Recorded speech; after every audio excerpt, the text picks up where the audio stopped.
इस वक्त बराह आपको लिए चलेंगे लंदन, जहाँ वफाकी वज़ीर मनसूबाबंदी तकरीब से खिताब कर रहे हैं। An ecosystem of development that each and every country that did well was able to establish. If Pakistan also has to move forward, we need a consensus amongst ourselves that we have to stop doing what we have been doing, because that is not going to take us forward.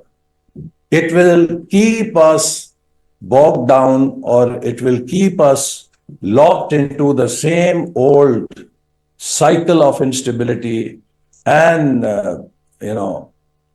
destruction that we have seen in our history for just moving in circles and not moving in a straight line trajectory. So I think that is the first thing. And this is, again, we try to set this context in Udaan, Pakistan. Why is it important for us to think? Because this is the fourth time we are seeing an Udaan for Pakistan. Before this, we have crashed 3 Udaans of Pakistan. The first Udaan came for Pakistan in 1960s, when everyone believed that Pakistan is the next Japan in Asia. Pakistan was the first country in Asia to start space program.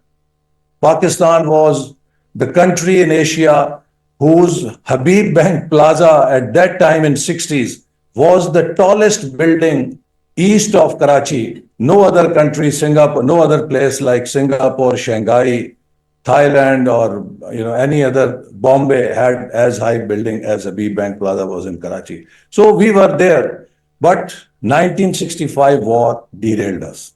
We lost that Udaan.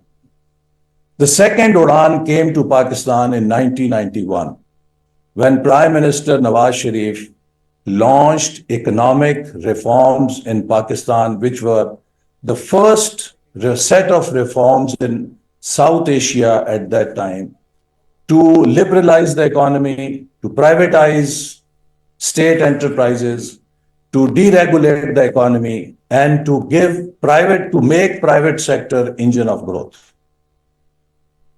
Late Sartaj Aziz has said this on a number of occasions, that Mr. Manmohan Singh, who was then the finance minister, asked him at Commonwealth Summit that our businessmen are pressurizing us to implement the same set of policies that Pakistan has introduced.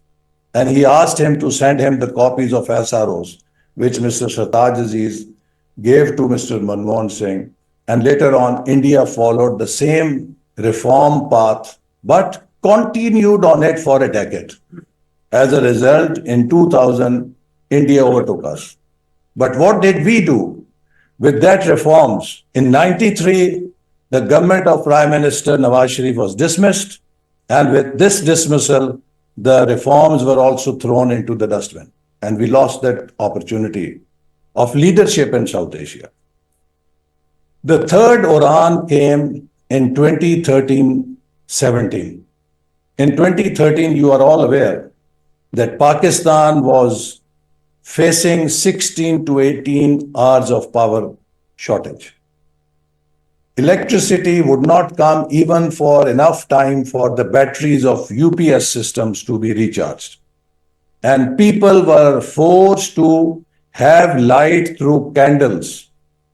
And there were headlines in the newspaper that Pakistan is back into Stone Age, because that was the only source of light for many people in the country.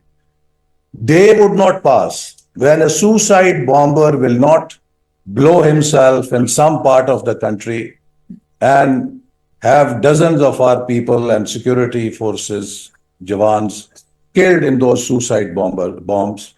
And Newsweek put Pakistan on its title page as the most dangerous country in the world. Stock market had crashed. Economy was at standstill. Inflation was running in double digits.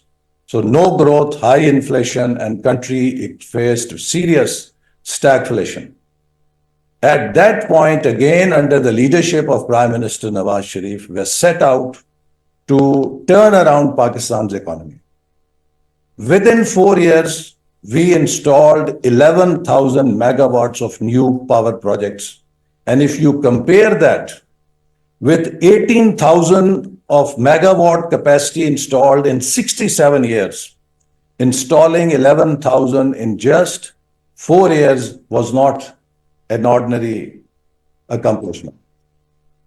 So, similarly, there was a consensus developed after Army public school attack in which Prime Minister created unity and consensus among political and military leadership to take on menace of terrorism by its pawns. National Action Plan was crafted.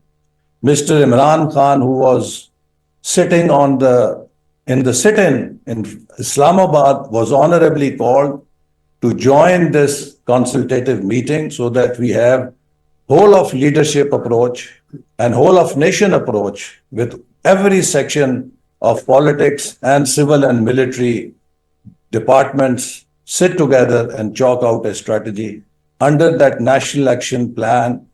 Within 3 years, we were able to completely eliminate terrorism from the face of Pakistan. Pakistan once again became a land of peace. Karachi, which was the financial capital, was the center of law and order situation, crime, where on any day, if there were single digit killings, people thought it was a very peaceful day. And in Karachi, complete peace was restored. China-Pakistan Economic Corridor was an opportunity that came to Pakistan, and we fully seized that opportunity. Within 3 years, $25 billion from China were invested in energy sector of Pakistan, in infrastructure of Pakistan, in information technology and other areas to give Pakistan much needed infrastructure as well as foreign investment. In 2017, US ambassadors, UK High Commissioner, EU ambassadors, all these diplomats would come to me and ask me one question only. Mr. Minister, tell us, how can our companies join SEZs being set up under CPAC? The whole world started to look at Pakistan through the eyes of investment and China-Pakistan Economic Corridor. And there were Chinese investors in Pakistan, and we were hoping that these SEZs will attract at least $30 to $40 billion private investment, because at that time, Chinese industry was very actively relocating to low-cost producing destinations because of the high labor cost. Unfortunately, when Pakistan was taking that third Udaan, in 2018, few generals and judges again conspired against that Udaan, crashed it by disqualifying Prime Minister Nawaz Sharif on a very frivolous charge that he had not accepted salary from his son's company, and on that, resident permit account, he was declared ineligible to hold his office of Prime Minister. That again threw Pakistan into political crisis. In 2018, elections were again rigged through RTS system and regime was changed. Regimes do change in countries, but should every regime also change each and every policy? The new government, which was completely inexperienced, almost changed each and every policy that we had started under Vision 2025. The result was those Chinese investments that were supposed to come to Pakistan, they got diverted to Vietnam, Cambodia, Laos, because the new regime only knew one mantra, that to call everyone Chor and Daku. So it called us Chor and Daku, and it also called Chinese investors Chor and Daku.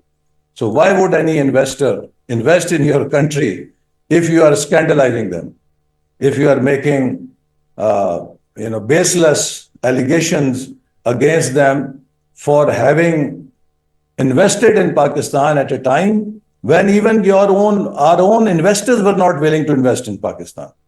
So we lost that great moment and opportunity. In 2022, we came back to government, and I want to tell you what are the facts, and they can be checked. We took office on probably 20th or 22nd of April. 1st of April 2022, under previous regime, Finance Ministry refused to release the last quarter of development budget installment, saying that it had no money. London में Pakistani high commission में उड़ान पाकिस्तान की तकरीब जारी थी। विफाकी वज़ीर मनसूबाबंदी और तरक्की अहसन इकबाल से खिताब कर रहे थे। उनका कहना था कि किसी भी मसले के हल के लिए दुरुस्त तशख़ीस ज़रूरी है। आपको बताएं कि उन्होंने कहा कि पाकिस्तान में वसाइल और टैलेंट की कमी नहीं, अमन और इस्तेहकाम के बगैर तरक्की मुमकिन नहीं। विफाकी वज़ीर ने कहा तरक्की के लिए सियासी इस्तेहकाम और पॉलिसियों का तसलसल ज़रूरी है। उड़ान पाकिस्तान मनसूबा गेम चेंजर साबित होगा। अहसन इकबाल ने मजीद कहा पाकिस्तान ने मुख्तलिफ शोबों में कामयाबी हासिल की है।